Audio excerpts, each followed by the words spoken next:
Okay, everybody, welcome today. Hope everybody's doing well. Ready for a long weekend? Hopefully a long weekend. If you are not taking a long weekend, then hopefully you find some rest and relaxation in a different way. So Go ahead. no, you can go ahead. Are we ready to get started?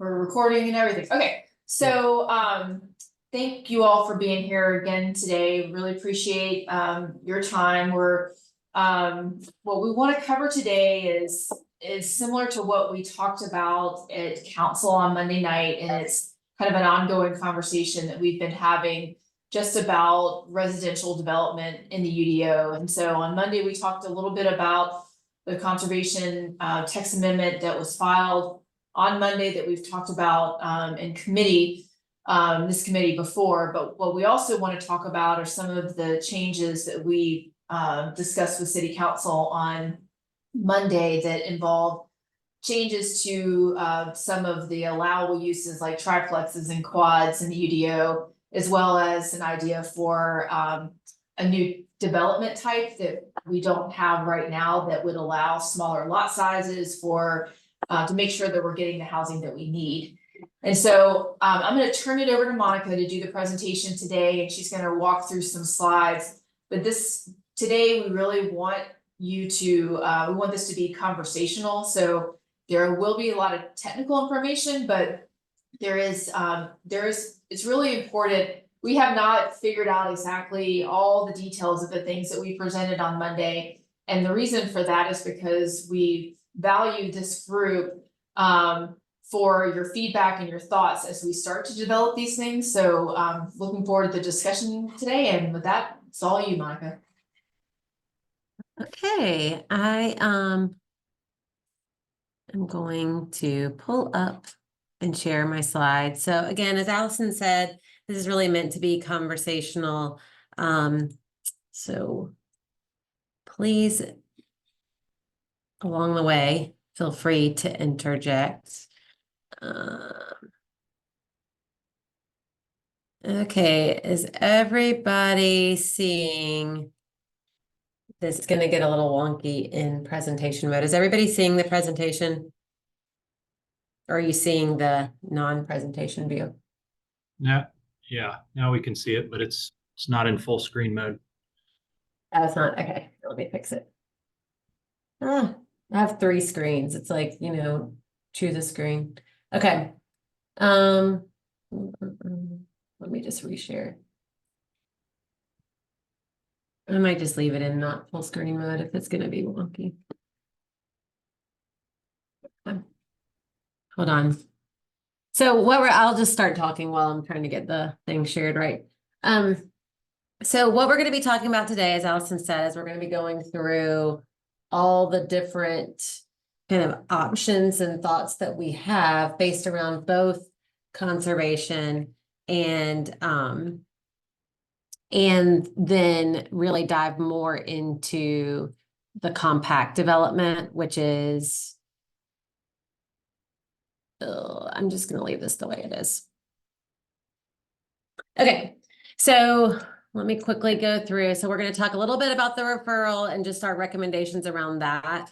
Then talk about just N1 place types and zoning, and then dive into what she just mentioned, which is compact development, triplexes, quadruplexes, townhouses, and all the N1 zoning districts, neighborhood 1 zoning districts. So for those of us that really like to talk zoning, that's what UAC is for, and that's what we're going to do today, is just deep dive into all of that. So just a reminder, we have been doing all this work for the past 6 to 9 months based on the referral. We have put it into buckets: quantity, quality, and location. So quantity, how many housing units, how many housing types.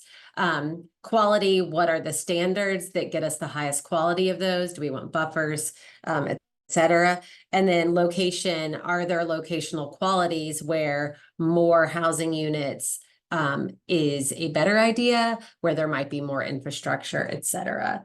So First, on the quantity, we have spent a long amount of time going deep in the weeds of whether a mix of housing types, so requiring things like duplexes, a certain percentage, single family, a certain percentage, triplexes, a certain percentage, is a good idea.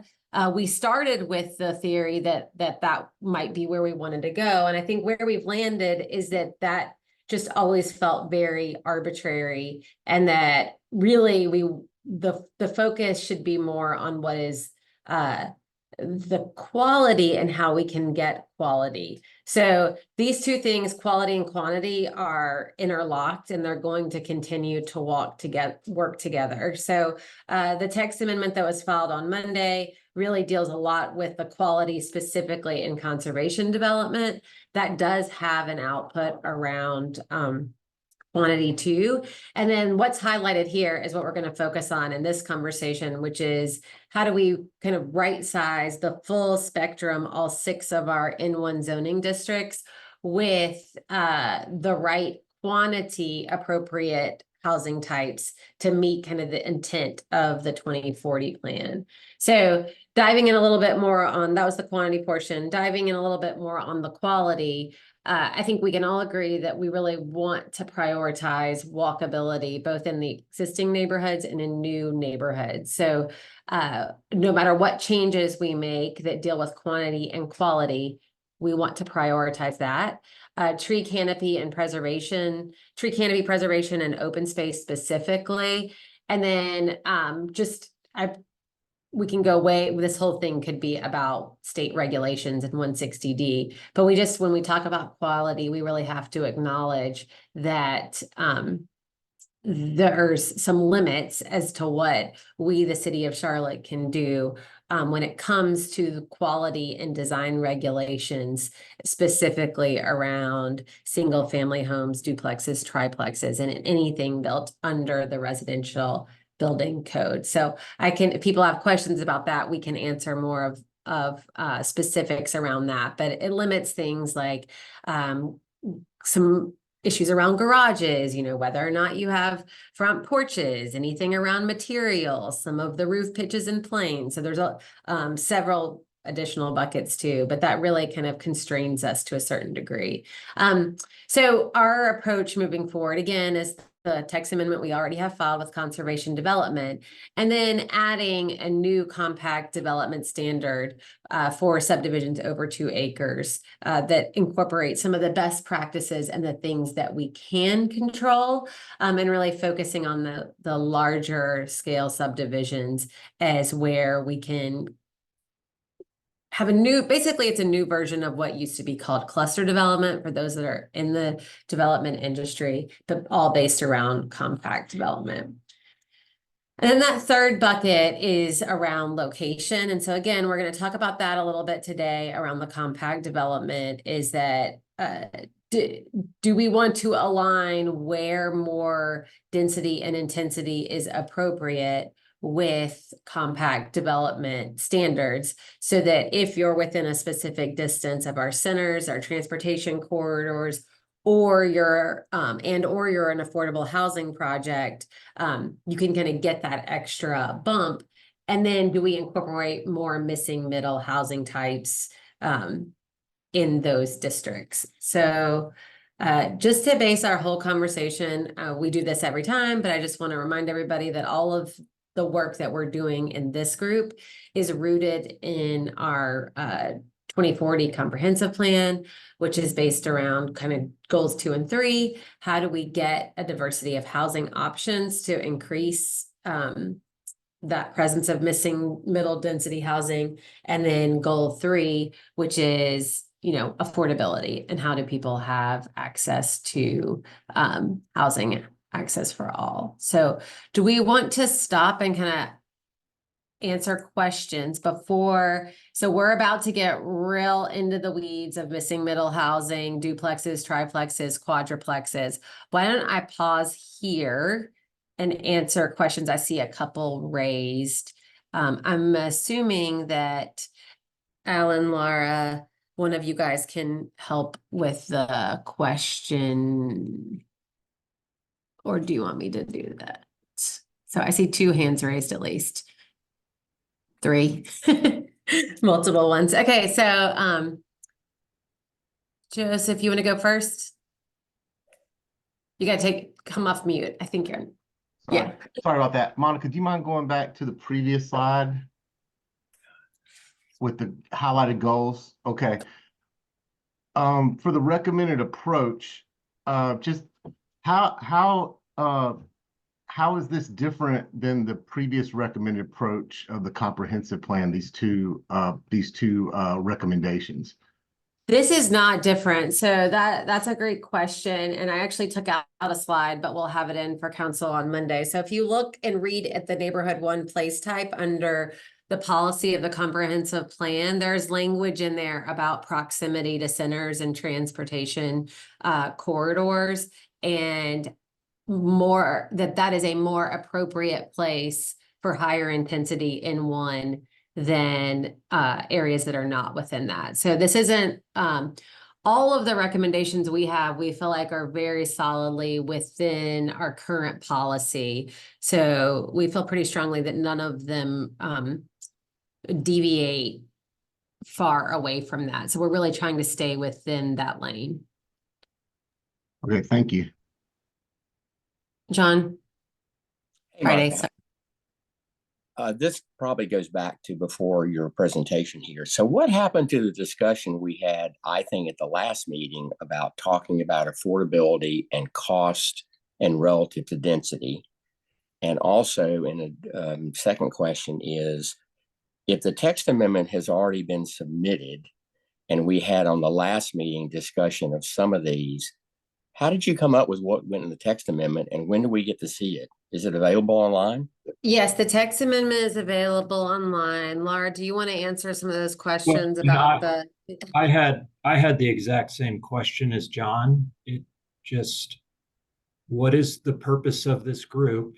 And how again, we had a lot of next steps and then the text amendment was filed. So are you going to go through this whole presentation, and is there any meaningful changes you're making to the text amendment that's already been filed, or what are we trying to accomplish today? So I'll start off and then Laura can chime in, or Allison can chime in. The text amendment that was filed, it is online. You can go and see it. We feel like we incorporated some of the feedback and did some of those things based on conversation, and that we are in a pretty good place. It has not gone to hearing yet. There's public information sessions next week that Laura can talk through to continue the conservation.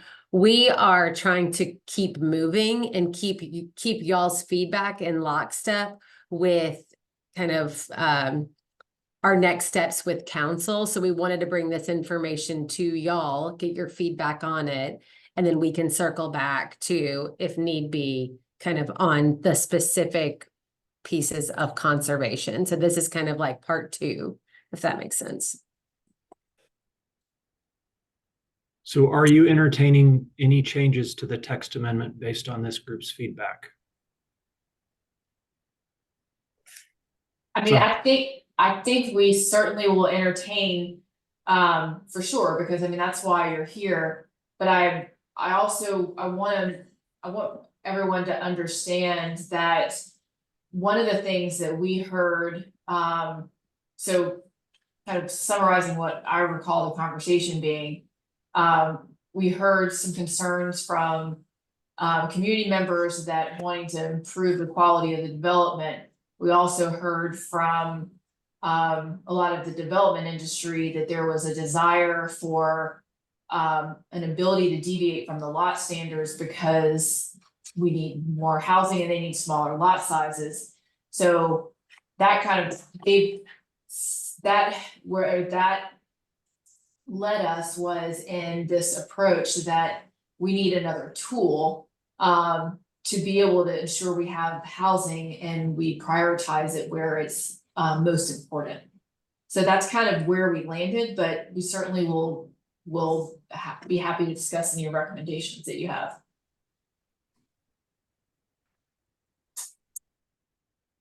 Yeah, I also want to make sure that that you guys kind of know all the things that are on the table. So I wouldn't want to skip this information and not, again, keep it in that cadence with how things are going to council when and then how they work together, if that makes sense.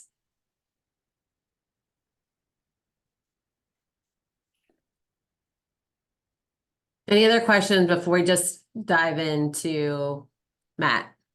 I see Matt's hand up. Matt Langston. Yeah, thanks. It just feels a little bit out of order. I mean, like Nate was saying, you know, this committee's put together to help kind of provide broad stakeholder guidance for the proposed changes. And here we are with a text amendment that's already filed. And so we're sort of on our heels, responding and reacting to the filing. And I mean, I don't know if you guys can give us a little bit of a rundown on what you think the time frame is. I think I got a copy of Allison's presentation. I mean, are we looking at a vote in 2 months? You know, what if you're entertaining changes to the text amendment, will those come back before this committee? Is there any committee recommendation going to city council prior to their vote? I mean, we haven't set the next meetings, but we are happy to, to talk about the recommendations. We can also send out, the comments that we got from, the survey. I don't know if we actually did that, Laura, but we did survey and got some responses from a number of you all. And so those were factored into what we proposed.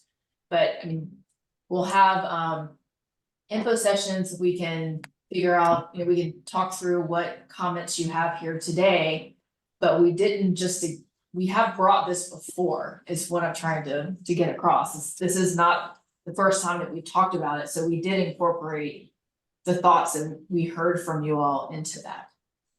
Okay, is there an anticipated effective date? You know, when the conservation subdivision discussion started back in the fall, you know, I think I mentioned to Laura and others more than once about needing a runway because we've got projects that are in design where people are spending real money and have properties under contract to purchase based on an anticipated yield. And can you speak, because I haven't seen anything in any of the documentation yet, and I was curious if you can speak to that. We have not set forth any, like a delayed effective date. I mean, we're trying to balance a lot of concerns. I certainly understand that, which is why we're trying to move quickly forward with an alternative option. We also are trying to avoid having projects that come forward and are constructed that aren't meeting what we intended and create some potential real and serious challenges for the people that ultimately would live there. And so, I mean, this is a tough conversation, but I want to emphasize that there is another tool that we want to hear your feedback on today, which is one of the topics for discussion with this committee. Okay, I mean, I just need to know if I need to tell people to start canceling land contracts because they don't know what they can do. Whew.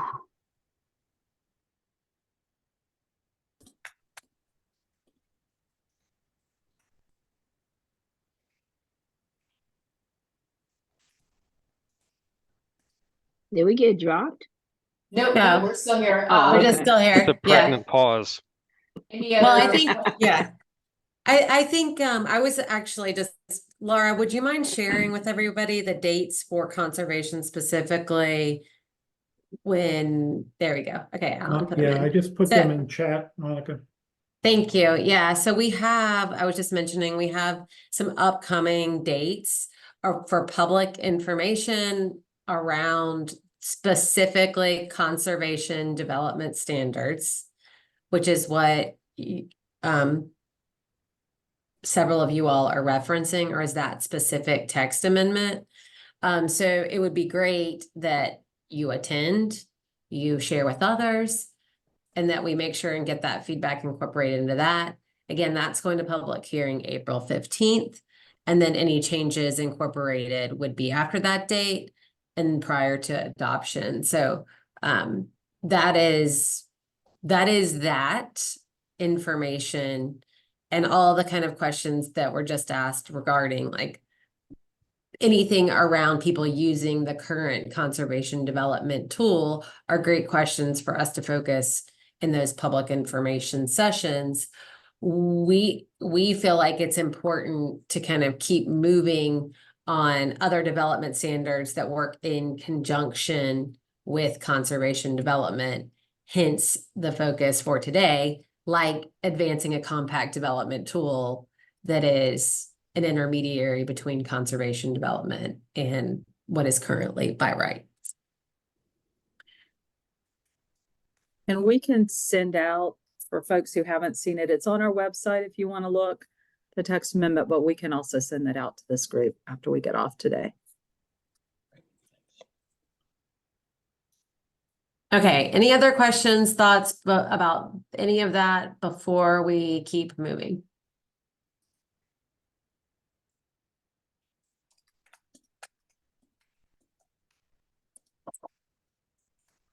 Okay, let's keep moving.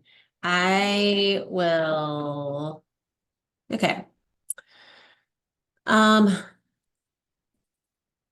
So just to walk through exactly what we're talking about when we are talking about neighborhood one in one development is that for those who are kind of new to this conversation or might not be really up to speed is we have 6 neighborhood one zoning districts.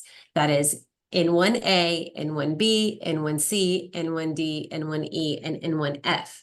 We have the very first project of N1F actually going through zoning currently. So it is not, it's not even approved. So that does not exist on the ground. What exists on the ground now were all conversions from the old zoning districts to the new zoning districts. So R3, what was previously R3 converted to N1A, R4 converted to N1B, R5 to N1C, R6 to N1D, and R8 to N1E. So we're already seeing some development starting to happen in these N1 zoning districts. So to be clear right now in N1 zoning districts, and I'll go through a chart to show you all as you're allowed to do single family duplexes and triplexes. And then as you get into higher intensities, there's some allowances for some more uses. So you can see here, this top is an image of a triplex under construction. There are several of these under construction around town right now. These are, what they look like on the ground is basically 3 townhouses attached. With this specific model has 3 parking pads in front of it that will be built. You can kind of see what that might look like with the cars there. The below image are existing duplexes, but would be allowed under current ordinance standards. They were built prior to the UDO. So there's some tweaks. There would be a sidewalk and some other things, but that's just an example of some of the duplexes. I want to be clear that as we are seeing triplexes come out. Hey, Monica, just one quick question came in from Nate. I didn't want to lose it from this slide. And he says, is that by right N1A or conservation? That's by right N1A. That is by right N1A. This is actually, if you want to get way in the weeds, this is on Marsh Road. You can go see it. There are several under construction. It is by right N1A. It is an R3 conversion to N1A. So I'd have to double check this specific lot, but we are seeing several that are an N1A to R3 conversion with this. So therefore it meets lot standard setbacks, et cetera. Yeah, you can't use conservation on an individual lot No. like that. It has to be at least 2 acres. Yes. So this is just standard N1A.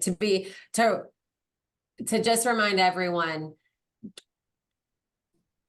just think of this as like conservation is the whole subdivision. For the next 10 minutes, we're talking about lots. Okay, so they can be in a conservation or individual just lots, right? In neighborhoods, in communities.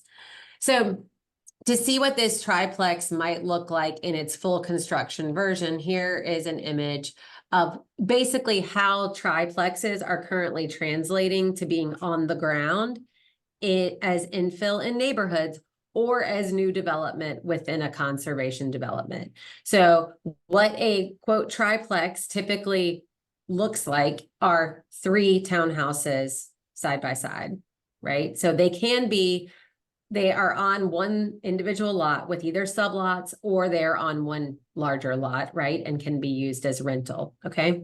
So this is what, when we're talking triplexes, this is the version that 99% of what we are seeing in plan sets, whether that's infill plan sets or conservation development. Okay, what is a historical triplex? Looks like this, right? It's called a triple decker. It is based out of New England. New England is the only region in the country which historically has triplexes as a building type. Okay, they are stacked on top of each other. They were a mill village solution throughout Boston and upper Massachusetts as a way to do stick-built construction stacked, right? This is what they look like. They are taller. We do not have these as a historical building type in Charlotte. Okay, so we do not have them. You'll see in the bottom, under the missing middle spectrum, the diagram by Opticos, the triplexes are not a common tool in that missing middle. You go from a duplex side by side or stacked to a fourplex stacked. So let's go to the next slide. Any questions on this? I see there's something in the chat.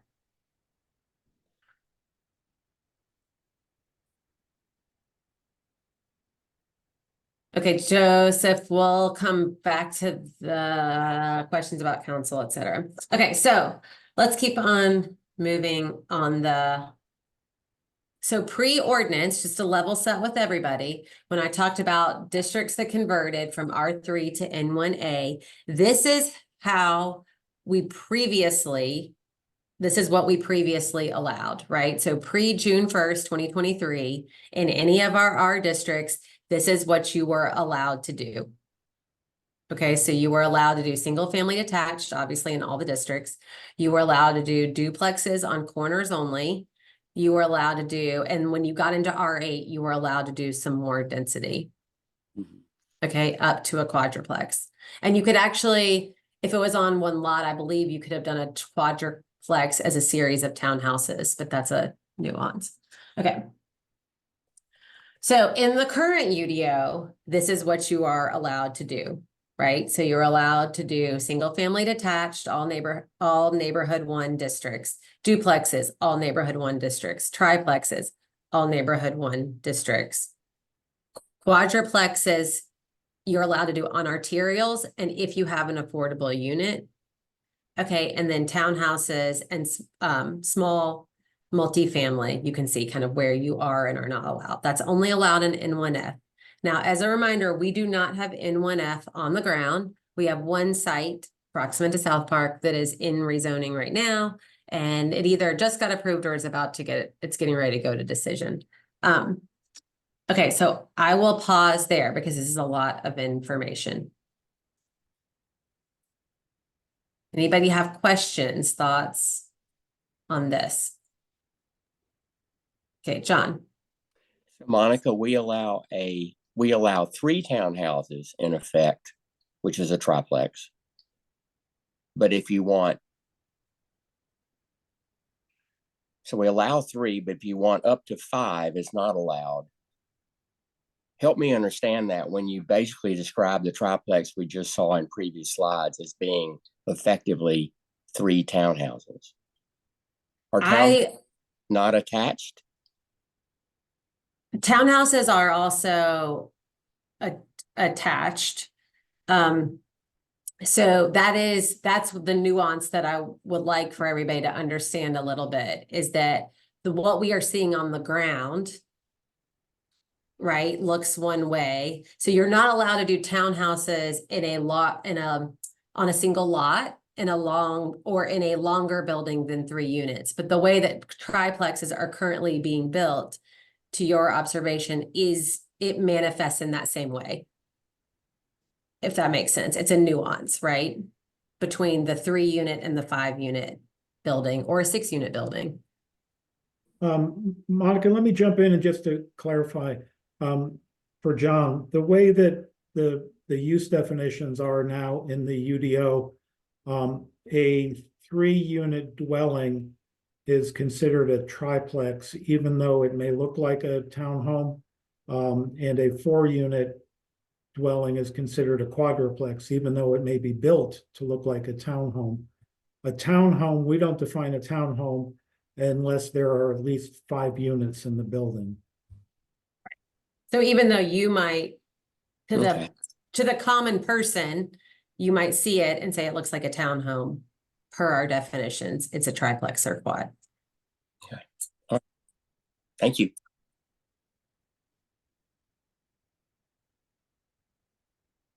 Andrea, sorry.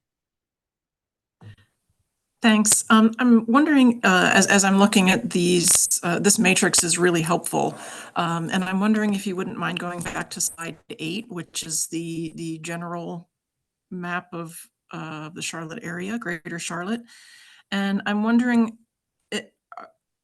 how do these colors and N1 place types align with that matrix? So And so the yellow is that top line, the N1A. The second line, N1B, is the orange. Yep, got it. And then the red is the N1C. So I actually don't have it in front of me, but the large majority of Charlotte is ABC. Mhm. And then D and E are much smaller. D is next, which is that blue. So that would be the 4th line. And then E is really only, I don't want to say only, it is the only place it is prevalent is in 3rd Ward, which is, Got it. so inside 277 in the 3rd Ward neighborhood. D is found kind of in some crescent inner ring neighborhoods. Typically, there are some sites outside of there that have been zoned since, but the large bulk of contiguous area that are those districts. So that would be the 4th line in this matrix. Okay, and so if I'm looking at the Lake Wiley area in that slide, and it's showing the entire shoreline as N1C, is that the expected starting density? What does So that right mean? now, today, right now, by right, N1C is what is on the ground there. So anything that develops under the standards of N1C can happen there. I don't know the historical. Historically, I mean, a good bit of it started at what used to be R3. And also that also is essentially the overlay of the Lower Lake Wiley watershed conservation area. And I'm wondering how that leapfrogged to an N1C by rights. It should not have leapfrogged. It would have been a conversion. So we can double check and make sure that this is, our GIS people pulled this together and made a dashboard for us so we could see this in real time, but nothing, when the conversion happened, nothing rezoned. Nothing should have rezoned without it being a direct 1-to-1 conversion, if that makes sense. Like area planning and alignment rezoning would be the process to actually change the zoning to something that wasn't a direct correlation. Monica, this is Josh. This area along the lake that's N1C has historically always been R5. But you're right, it's managed by the watershed. It has different built upon areas that would control the BUA above and beyond what R5 would have allowed in the past. And N1C now.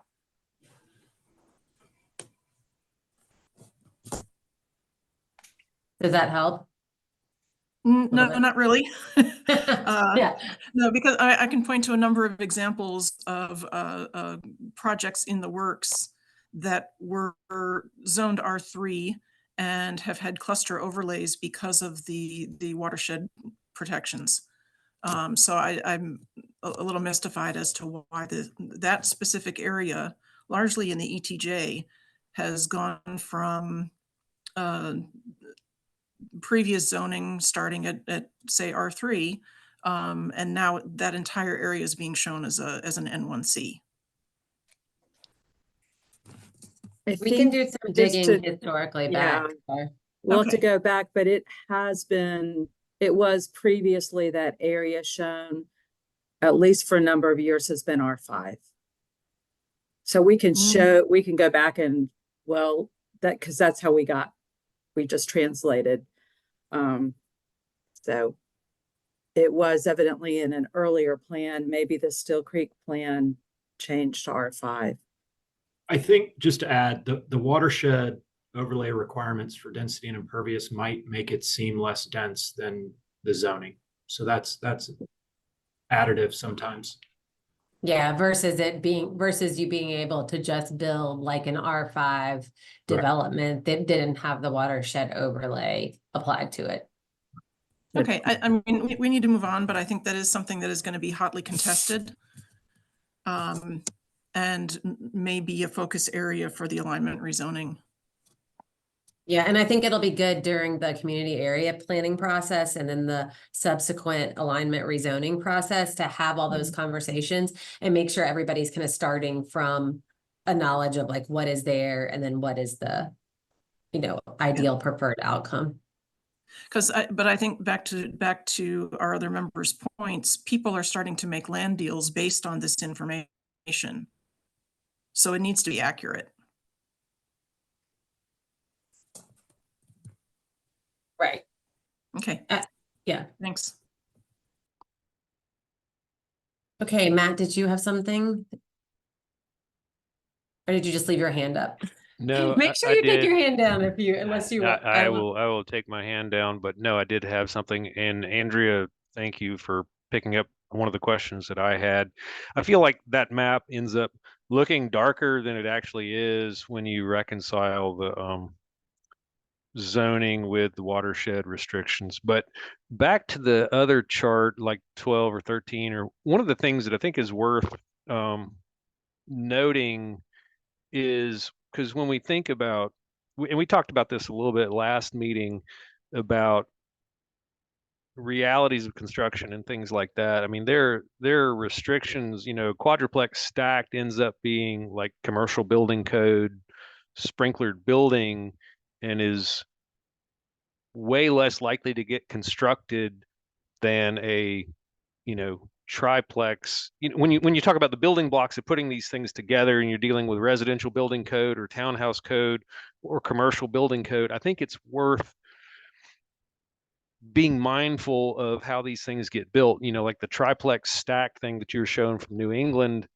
What does North Carolina building code say about that? And what are the cost differences of those 3 units versus the 3 units shown on this map under triplex? Because when people are trying to make decisions, anticipating affordability is going to happen because the density is allowed. It may be that it's cost prohibitive and isn't going to happen, or is going to be an ultra high end because that's the only thing that'll support all the additional construction costs.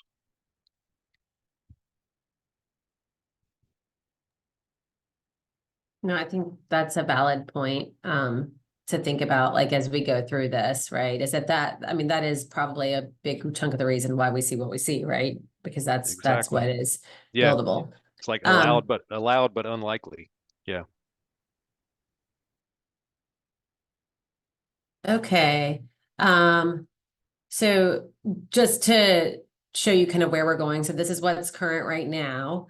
And if you watched council this past Monday, Allison did a dinner briefing and she talked about this issue in question of kind of triplexes, what we're seeing, how it's laying out, and specifically in the districts that are the ABC districts, right? The N1A, N1B, N1C, and how that is playing out on the ground, and some potential changes that we want to talk about with you all to kind of reallocate where the density is, how the density is spread out across N1 districts, and kind of right size that to both existing neighborhoods and new subdivision neighborhoods. So, and again, this is just proposed for conversation, is we wanted to have a conversation around limiting the triplex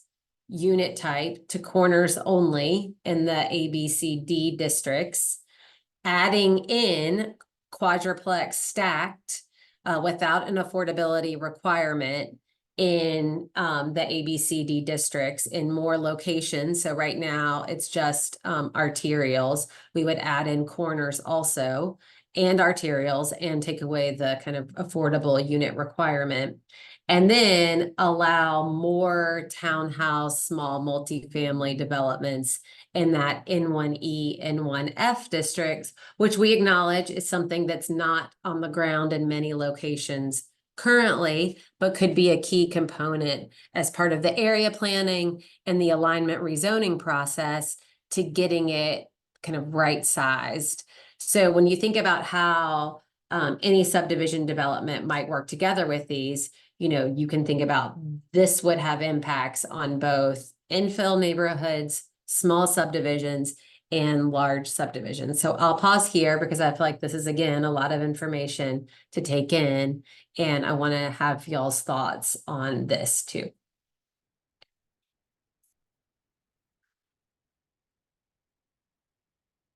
Have thoughts? Hey, Monica, if no one's going to step up, I will. This is John Friday. So looking at this and listening to what Matt said, which I think is terrific information, we're not going to get 1930s quadruplexes. I mean, that's a lovely style, but it sounds to me like with the building code, and he knows a lot more about it than I do, we can't really expect to get that built. Would we want a quadruplex that is actually 2 half triplexes turning the corner on a corner? What if you had 4 units on a corner to get the density we're looking for, but it's looking like townhouses and it's a quadruplex, but it has to be on a corner and half has to face one street and one half the other. I mean, I think Nate has a very good point that we've adopted the plan, and the plan has really broad policy goals, and we can't lose sight of the policy goal to get density. But maybe trying to stick with duplex, triplex, quadruplex, which isn't going to happen, and townhouse is too restrictive. And there should be some thought given to triplex to townhouse, and knowing you can leave quadruplex in here, but it's not going to get built. So do you modify this to allow 4 units, but they have to turn the corner and there's 2 on each street? I know that's very restrictive in terms of design, but it gets density not in the center of a normal N1 street that's been there for a long time. Just a thought. I don't know. Yeah. No, I think that feedback's appreciated. I have some feedback about this too. I come from the perspective of, like, I think 5 years ago this week, actually, Charlotte, the planning department had Mitchell Silver, who to come and talk about what he did when he was the planning director at Raleigh. And one of the things that he touted the most was density. And he really opened my eyes as just some regular schmegular person who doesn't really get into the weeds very often, that density leads to more tax value for the city. And I think, like, and it also leads to more affordability because of just like supply and demand. There's more supply in the marketplace. That's going to drive, the more supply there is, the more stable the prices are, the more the demand is over the supply. the less stable the pricing is, and it tends to go up. And I think I don't, in light of what I've learned from Mr. Silver, and since a lot of this proposal seems to be counterintuitive to that. And you know, and even to some of the goals of the council. Remember, I heard one person really just you know, really honing in on affordability with Allison Riggs on Monday, and just the smaller lot size would lead to affordability. And the site plan was, it was a conservation plan. It was like just a perspective, like what a site plan might look like. And there was all this open property. Like if these are all townhomes that are on smaller lots on this big property, it's likely going to be governed by a homeowners association. That's going to be a huge cost. And then also, eventually, infrastructure needs are going to come, and we're going to need to redo the sewers and the piping. No matter what, it's just going to come. And it's just it's making that harder in the future for Charlotte to be able to take care of when those type of needs come. And we're already having like a transportation crisis where everybody has to have a car basically to go anywhere they want to go. And so I just think these type of triplexes that we're removing it's a missed opportunity to, especially in places like out by Lake Wiley and in Ballantyne and places like that, where suburban sprawl has been allowed to just grow exponentially, to help balance out, and for that part of the city to give back more tax revenue, because right now, I mean, the more density areas are carrying the entire city's weight, and that's why we need more density. And so I just feel like I don't understand. I think it's not going to make things more affordable for people to buy houses or to pay rent, or for that matter, in the years to come, for the city to help take care of the infrastructure needs that go. So I'm against this altogether. I just want to be able to clear with everybody that Raleigh does not allow triplexes in their neighborhood 1 zoning districts. And I also want to be clear that the way we see this is in a realignment and adding more density to specific neighborhood 1 zoning districts, while kind of right sizing the lower intensity zoning in 1 zoning districts. We've spent an enormous amount of time, which you'll get to see some of the information this coming Monday at Transportation Planning and Design, and Development Committee, looking at Austin and Minneapolis's standards, who are kind of seen as like cutting edge, and they're much more stringent than our current standards are in duplexes and triplexes and quads and what they allow. So we feel like this is more in alignment with our policy and our policy goals, and more in step with what other cities are doing than per se where we currently are. Now, I know we can all have a lot of discussion and disagreement around that. I think that we want to continue to get feedback. We've been getting a lot of feedback from a lot of people not in this group, and would love to continue to get that feedback. So I'll pause and keep going. Eric, I know you haven't said anything, and then Andrea and Nate after that. Thanks, Monica. Sorry, I was taking notes diligently there. I listening to everybody else speak, I think they make some really good points. I've kind of already looked at this, and I would like to see if we could give feedback constructively on where we can maybe make some improvements, and particularly, I think neighborhood 1D, if we could maybe move that into a more denser category and tweak some of that, might be a start to work that we could at half the districts have a little bit more restrictions and the other half not. I don't know what people's thoughts are on that. Maybe they're not even anywhere near this part of the conversation yet, but I was just wanting to make that point that we should start giving some feedback on some of this recommendation Allison presented the other night.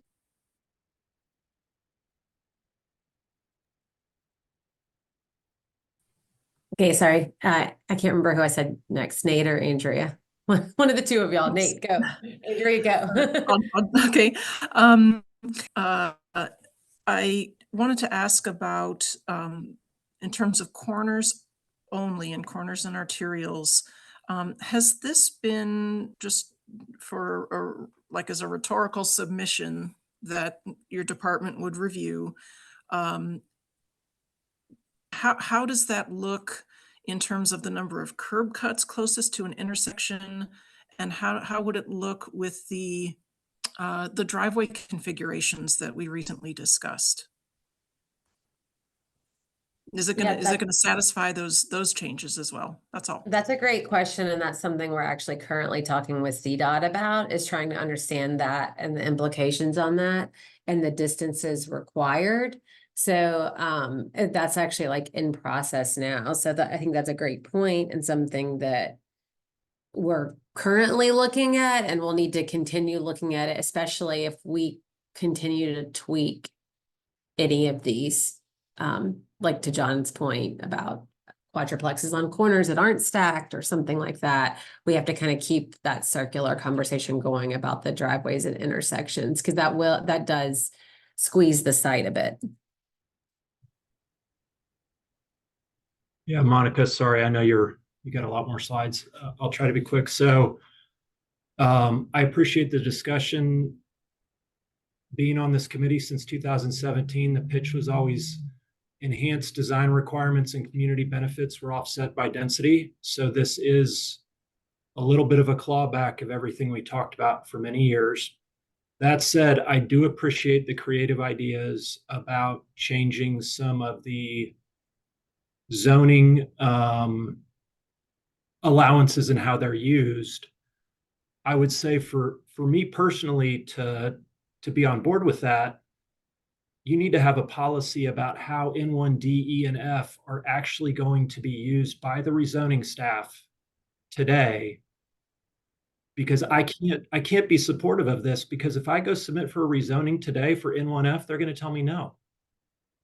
And so it's Nate, that's not true. We've already supported N1Fs, N1Ds, N1Es. So I'm sorry, I'm just going to interject that. Okay, well, let me restate it. Dave, is there a policy about when you're supportive for N1F? Because sometimes we have problems even going from, again, it's context, and I know it's very complicated, but it would be great if there was something a little bit more concrete about how that transition would occur. Again, because it's a good offset. I get it. The lower zoning districts get a little bit less in terms of density, but the more intense zoning districts are more widespread throughout the city. I understand that concept. I'm confused on where we get on the back end to a conclusion of that. I think that's a point well taken and heard, and we talked about that a little bit because obviously it is consistent, right?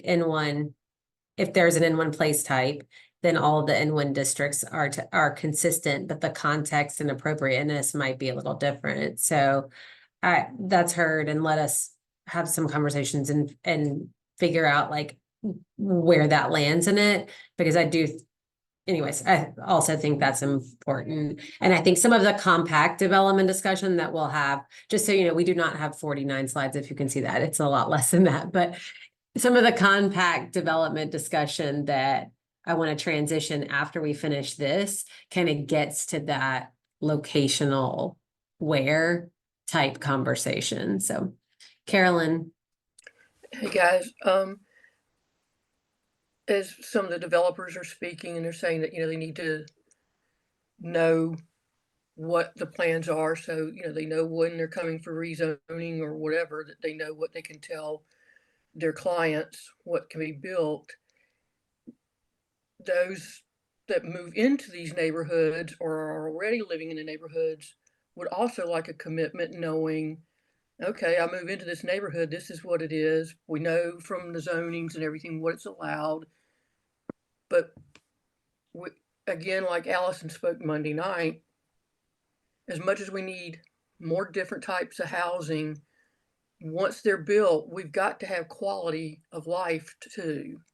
And so if you move into a neighborhood and it's changing and everybody knows that, you kind of want to know too what the commitment is to what that neighborhood is going to look like and what the community is going to look like. And if these things keep changing, and I watch the rezoning meetings every month, a lot are coming in and it's listed as neighborhood 1A or neighborhood 1B. But then all of a sudden it's going, well, how about if we move it to neighborhood 2? And so it's getting changed. So if you're sitting in these communities and you're like, okay, I'm all for more affordable housing and more density, but yet what we plan to have growth and management of growth for 10, 20, 15, whatever years ahead, but you keep changing the game plan, then why do we even have any policies? It just keeps changing. So Allison, your staff, I really appreciate that you're looking at the consequences that could be coming up. I appreciate what everybody's saying, but we also need to know in the neighborhoods and the communities that when you're saying something, this is what's going to happen. And that's what we need to go on. So thank you.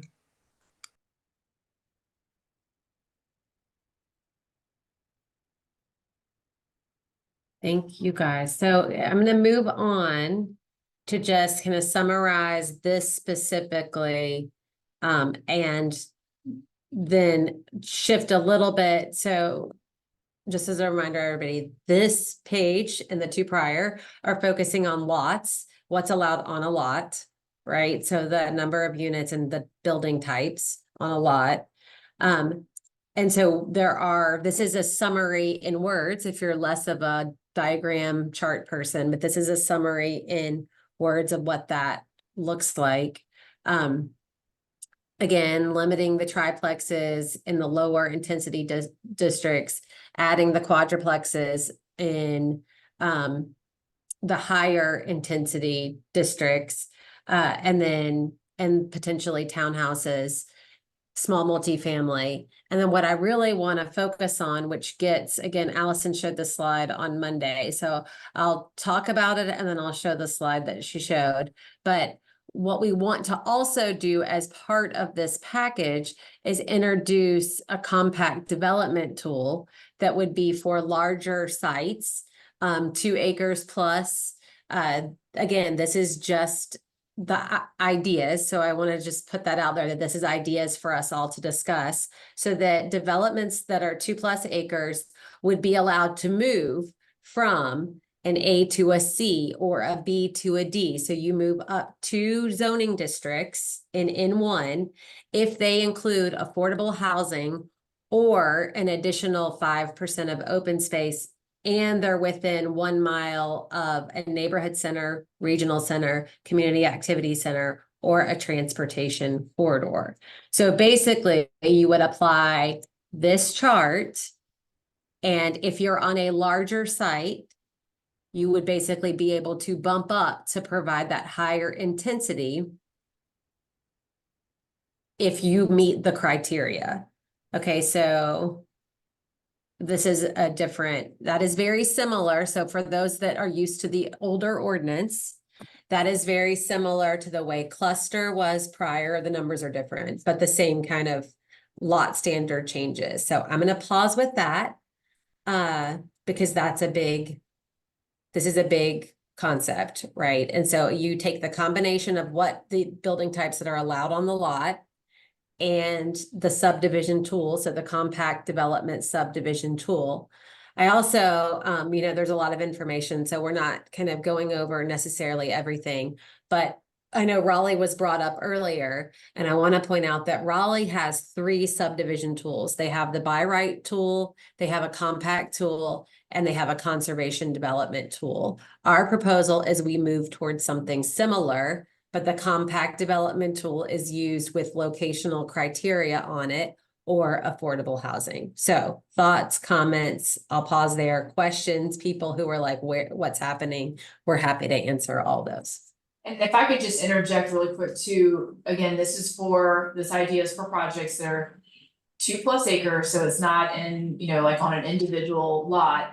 And this is recognizing that our newer developments tend to need smaller lot sizes and wanting to make sure that we have a tool that can provide that kind of housing. And I think, again, like Monica said, Raleigh's model has been working well for them, and so wanting to introduce that. Yeah, and Matt, I just saw your question and it would be or, so within a mile, and again, this is for conversation. What we are looking at right now is within a mile of either a center or a high frequency transit corridor, which high frequency as defined by CATS is also 15-minute bus headways or fixed rail transit. So just a nuance in that if you're in the weeds of where this might apply. Thoughts, questions?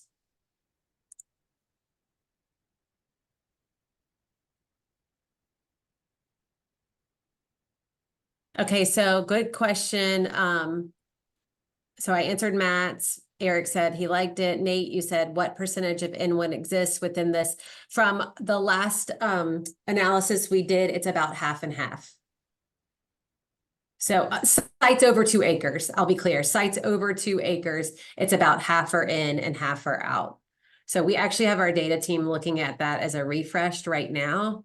But the last analysis we did, it was, I can't remember the exact numbers, like let's say 2,000 acres were within, 2,000 acres of sites, 2+ acres were within, and 2,000 acres were out. Does that make sense to everybody? Yeah, no, that data would be really helpful in like a map. That's very helpful. Thank you. Yes, so if we went this route, it would likely be attached to a map that would be updated at some cadence so that there would be very clear direction as to what is in and what is out. Because you could get way down a rabbit hole of like X parcel is rezoned to center, and then that changes. Anyways, there's a lot of nuances to that. So the affordable housing, John asked the affordable housing criteria. So the way quadruplexes are done right now in our ordinance is that one of the units has to be an affordable unit. We would propose that you would drop, that there would not be an affordable criteria to that, because de facto a quadruplex is more affordable based on just the fact that it is more units. That is just an idea. I think he means the affordable as the criteria for the compact, right, John?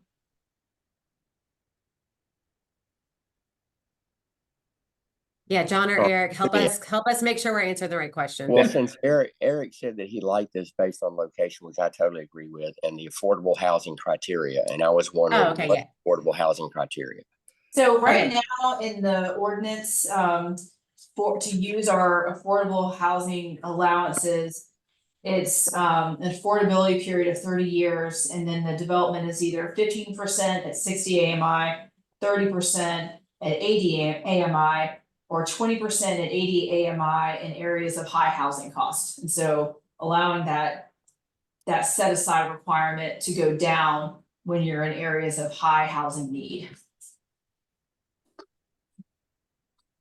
I'm sorry, I guess I didn't hear that discussed earlier, so I'm trying to figure out what he was talking about, but I hear what you just said. Thank you. Eric, you John, want to... This is Eric. The way I understood it, and from previous conversations with other groups, it's and you could correct me, both Monica and Allison. I was envisioning that if you had affordable housing, meaning those standards you just quoted, that you would be allowed to use this compact development option. The key I wasn't 100% certain on is that beyond the 1 mile radius of a center? Like if you were, right, that's okay. That's what I was thinking. Yeah. Yeah, that's that is what we are discussing, and we want to just feedback on, is that the affordable housing criteria would be for any parcel over 2 acres that is in N1 ABC D. and that the locational criteria would be for projects that are not affordable or have affordable components.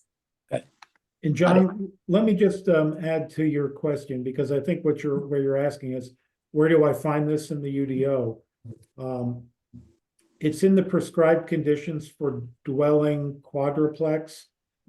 Quadruplex dwellings are permitted only on arterial streets, and a minimum of 1 unit within the structure shall be set aside for households earning 80% AMI or less for a 15-year affordability period.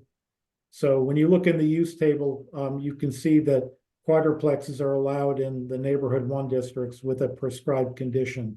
So that's where the prescribed condition is. Thank you. I have a question. Thank you. This is Angela.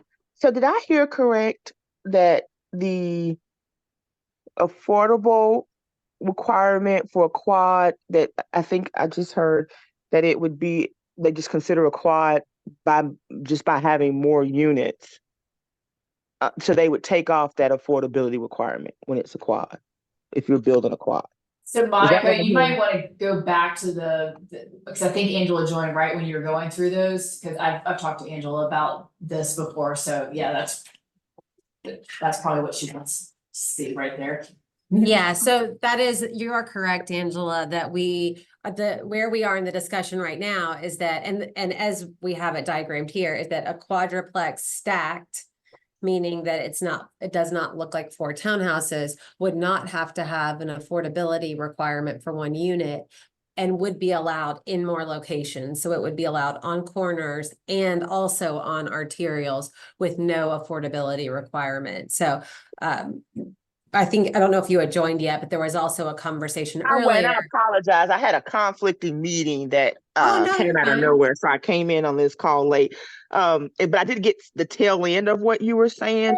So thank you for clarifying that. But is the arterial, is that requirement still there? For the quad? It would be or, so corners or an arterial, not and. If that Okay, makes but sense. okay, but is it possible that we can consider the quads? Because some quads aren't going to be on like, the arterial roads are a little bit. I mean, there's some challenges with that. I heard or a corner, but what is the sort of thought process without allowing it just in the regular, like within the regular makeup of the street if it's a stacked quad? Well, I mean, I think that's part of the conversation we wanted to have today is that appropriate? I think we heard earlier that there's concerns around construction type and construction cost and being under the commercial building code versus being under the residential building code, and the feasibility of building a quadruplex stacked versus a quadruplex with a shared wall. And so, I mean, I think that's worth having the conversation what is the comfort level of people having a quadruplex stacked in, and is that in C, is that in D? I think Eric was mentioning earlier, should we consider that in D, right? In N1D, that you maybe allow that everywhere versus not just corners and arterials. And I think those are, if you have an opinion or thought on that, I think that's a good conversation point. I do. I would say, I mean, when you look at Charlotte and just sort of the genetic makeup of Charlotte and these sort of inner city neighborhoods, quads are blended in through the community. And when I'm out in the community, as much as I am, most of the drawback that I hear about is sort of the new school quad or the triplex. And so I think that if we have a goal of a density and affordability, I think that that's a question that we could put out there, but I don't see why that would be such a problem to let quads be within the makeup of the neighborhood without requiring it to just be on a corner.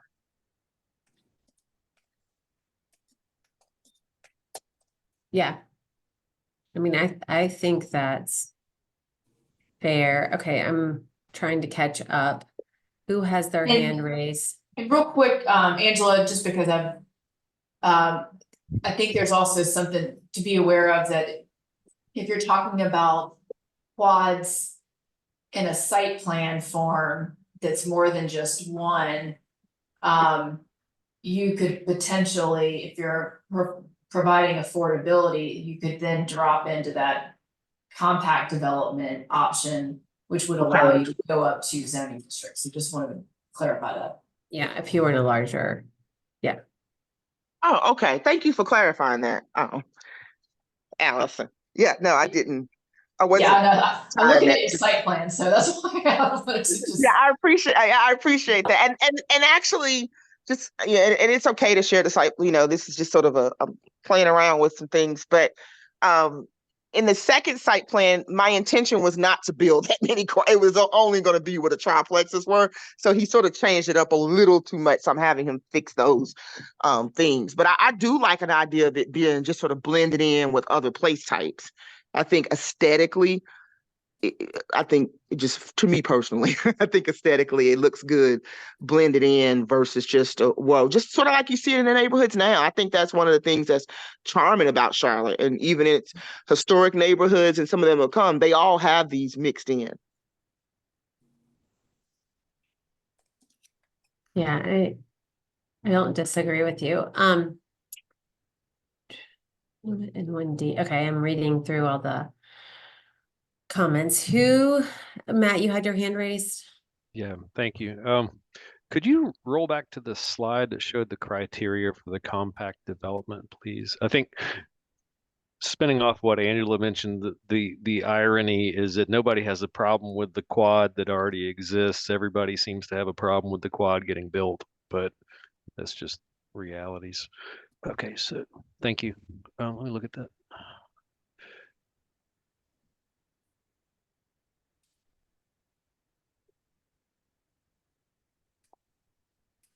And again, these are like discussion point. I just want to be really clear that we don't have like some magic text all written that has this locked in at any point. It's great to get feedback on these because we're literally testing ideas and trying to understand that. And we plan on testing ideas for, a few more weeks too, at least. So anyways, okay, so this is just just kind of round one. So just to confirm, if you're within a mile of a center or transit, and you're not doing affordable, the additional lift, I guess, would be the 5% of open space. Yeah, 5, Okay. 10%. That's kind of a number we would like to float is yes. And you're on a site of 2+ acres, basically. So Right, the threshold right. is you're on a larger, you're in more of an infill, not in an infill scenario, you're in more of a new development subdivision scenario. Is there a base open space requirement by right in one? No, I believe it starts at what? It's in 1F, I believe. Laura, you can help me. So I guess I guess additional shouldn't be used. It would be a baseline. Depending on the district. Yeah. Yeah, it's like in I think it's in multifamily in 1F, there's a open space requirement already. So additional or baseline. But in addition to any tree save, stormwater, etc.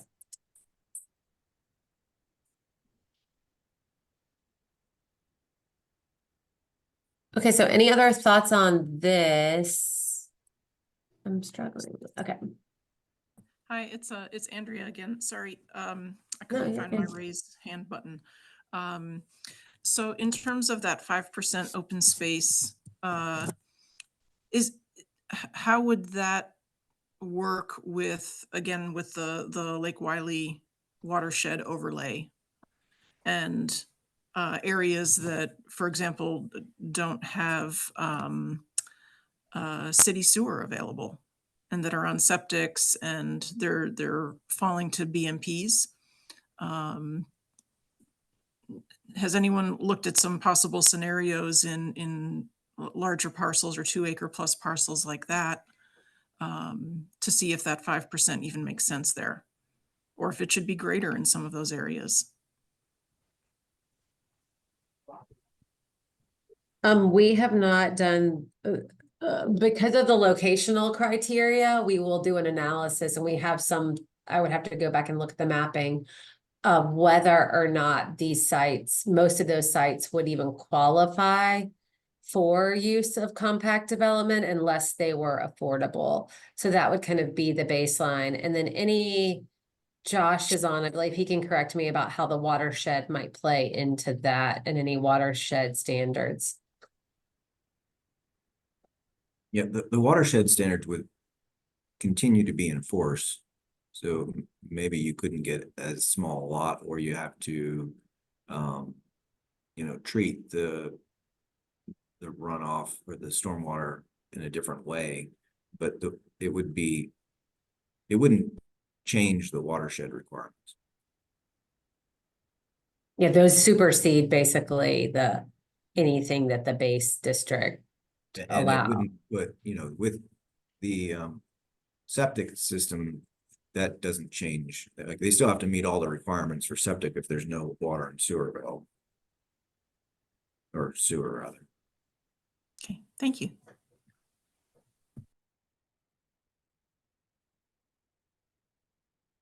Monica, I just had my hands raised to. Oh, yeah. Great. Go off ahead. Andrea's point there. I think the map would be helpful. We could see that to see how many, of these acres in that area would apply for a compact development to begin with. And then, within a mile of a transportation or a center. But I guess it would be the affordable housing ones, right? That could be done anywhere, that would have to have that connection, maybe would be more at play when it came to those areas specifically, right? Yeah.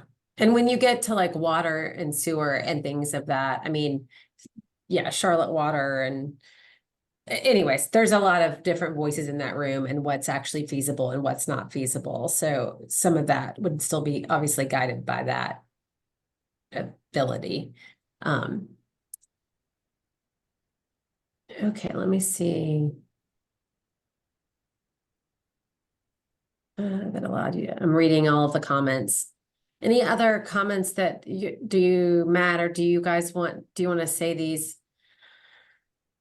out loud? I know everybody can read the chat too, but just lots of conversation around. Yeah, I can share. I think Joseph had asked about, whether it be a net increase or reduction. I mean, from the baseline zoning, the compact development offers, the ability to get to smaller lot sizes, but we had access to those smaller lot sizes through some tree save incentives that dated back to 2002. So in a way, at least we're getting those back. I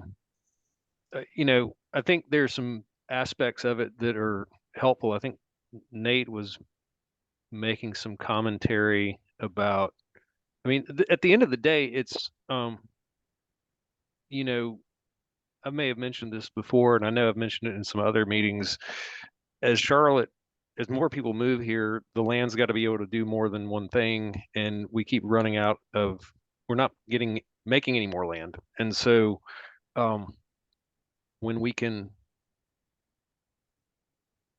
provide more compact development, and I understand the goals of good planning and good site design, and we try to achieve that, but it's a struggle because the land that remains that hasn't been developed yet, usually there's a reason. It's, shaped like a banana, or it's steep, or different things like that. And so it gets tough to develop. But I appreciate the direction where the compact development option's going. The tree ordinance incentives applied throughout the city. And so now we're limited in where we can unlock that, and we're a little disappointed there.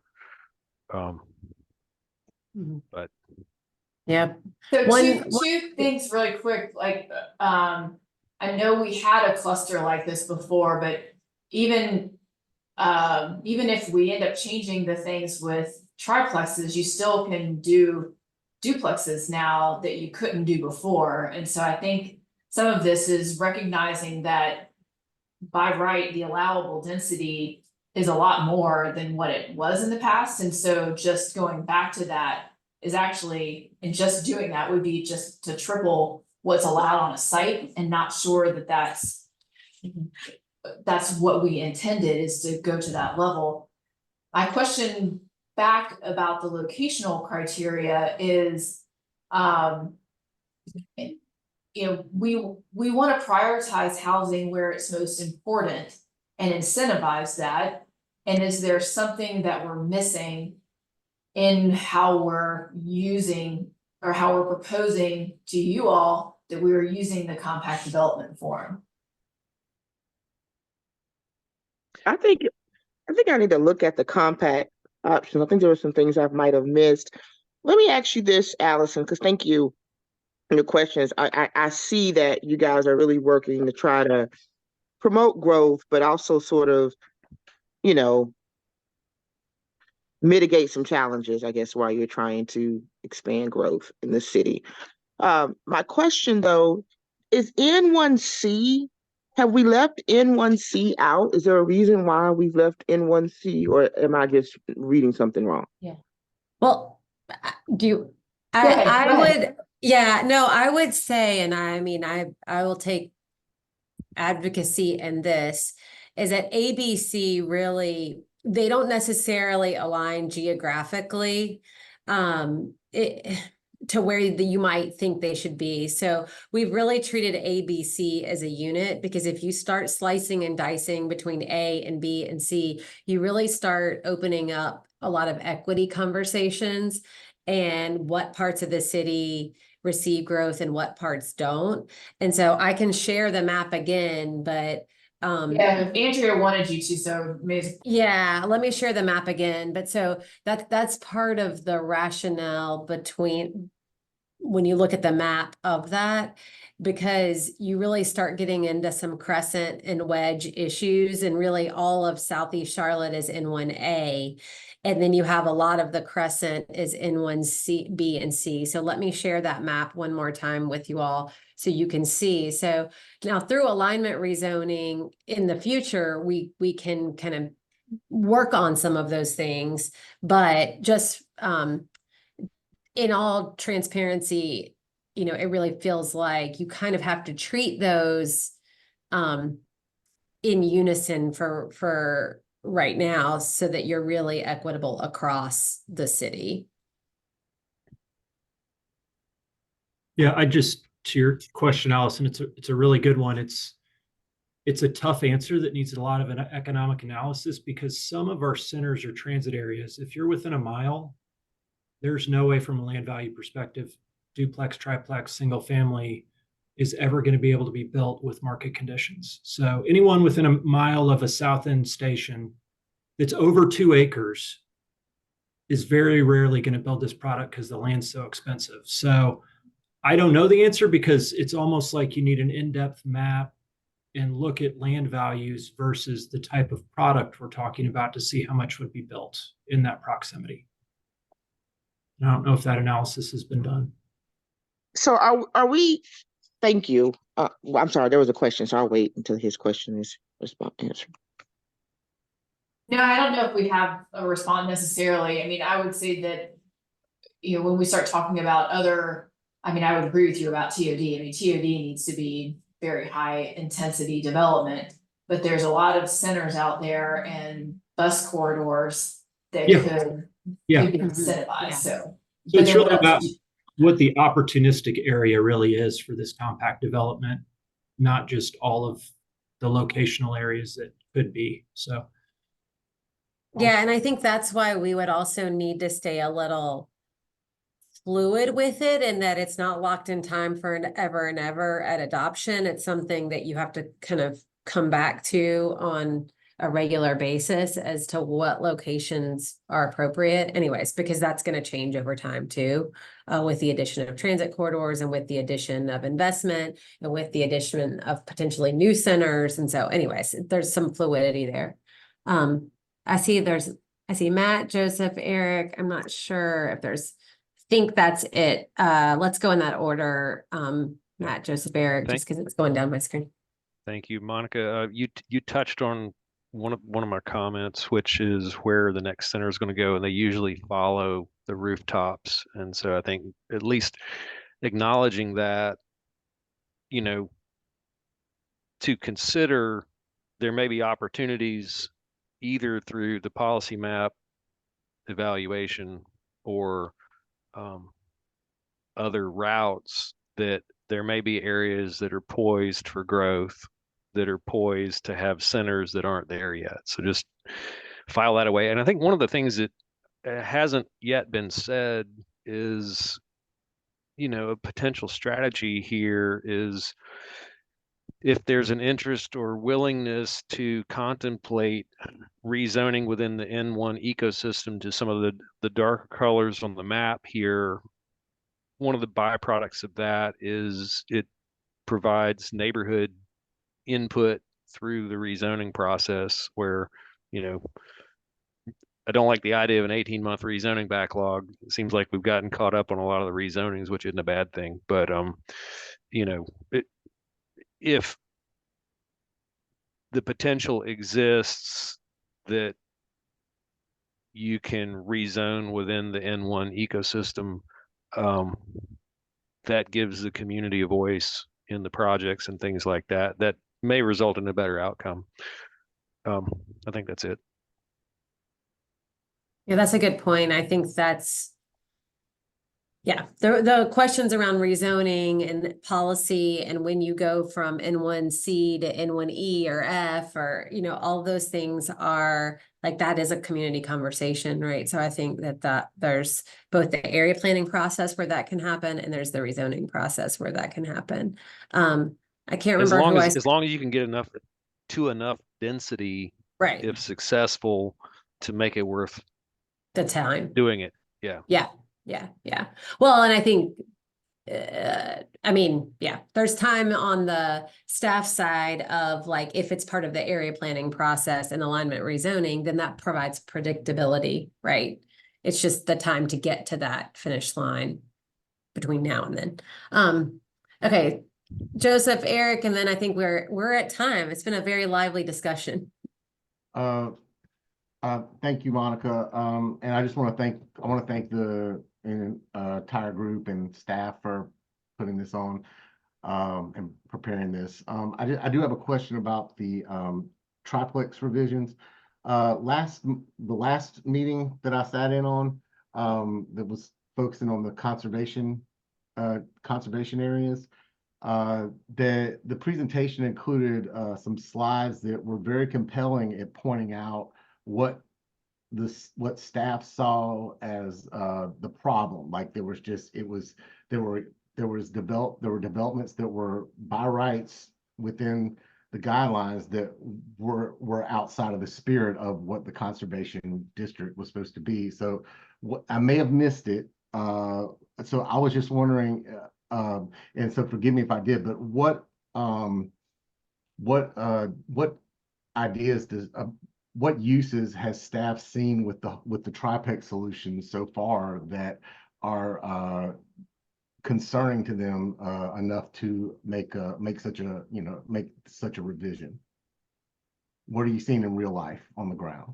Yeah, we can bring some of that back, but I believe some of it we covered too in a meeting just around driveways and siding conditions, which and we can go.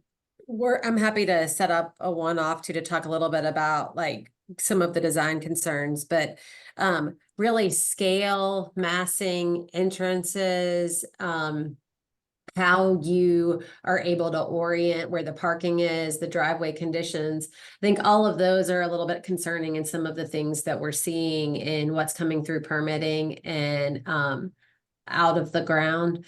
It impacts, from my perception, it impacts walkability and our ability to get full-size trees on sites, specifically around infill and in some of the kind of new development. When you put them all side by side, you just end up with a lot of pavement and a lot of tough configurations, and we don't have legislative authority to kind of regulate our way out of it, basically the way places like in Minneapolis or in Austin can do. We don't have quite the same abilities to be able to do that. So that's what's making it specifically very challenging.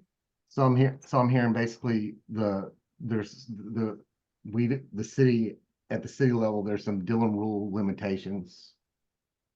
Yeah, there's a specific legislation around what we can and cannot control. That was very clarifying. Thank you, Monica.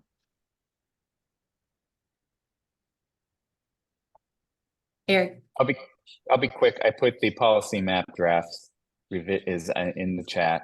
Thank you. And just correct me if I'm wrong about this, but that will be used to influence the realignment and rezoning that happens next year. Everything goes according to plan, correct? Correct. So they are accepting comments right now for 90 days. I believe it started maybe 2 weeks ago. That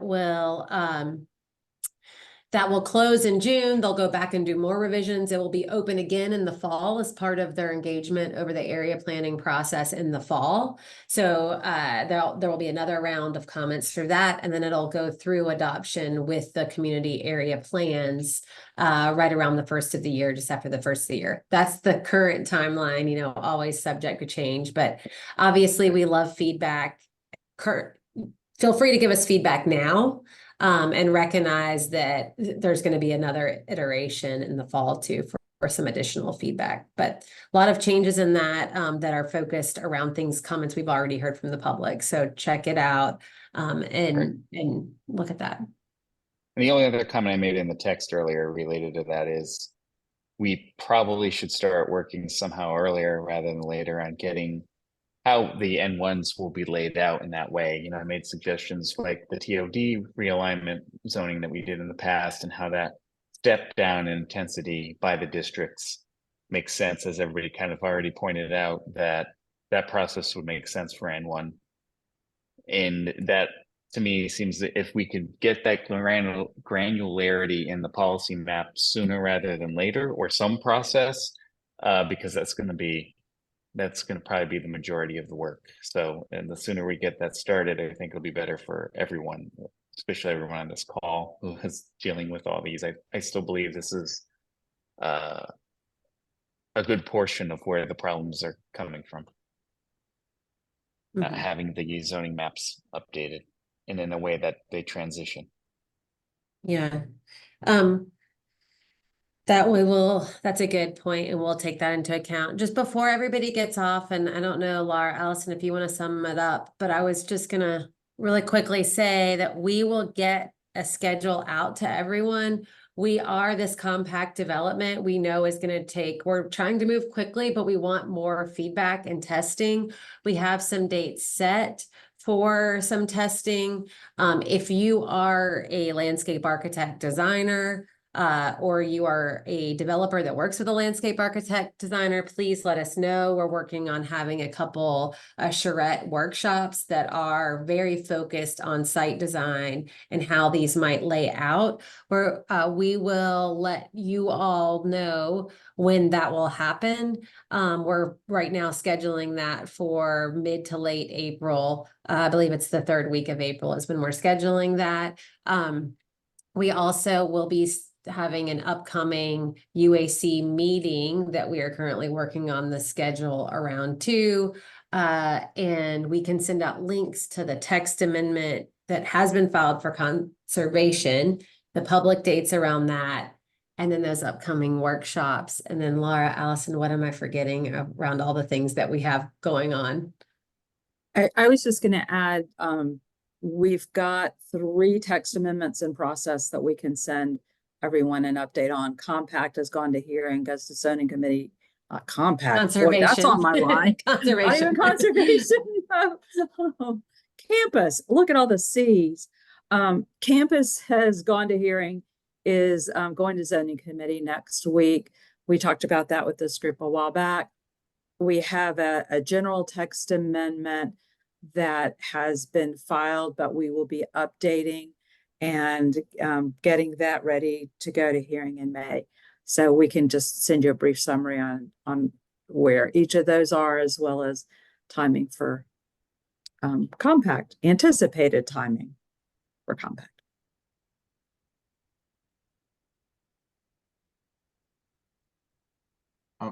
Monica, do you mind dropping your email address into the chat so I could email you? Sure. Thank you. Thank you all for your time today. I really appreciate it. Sorry we went over, and we will get back with you when our next meeting is ASAP. Thank you. Enjoy the rest of y'all's day. Bye-bye. Thank you. Bye, Thank you. guys. Have a good day, everybody. Thank you. Have a good day, everyone.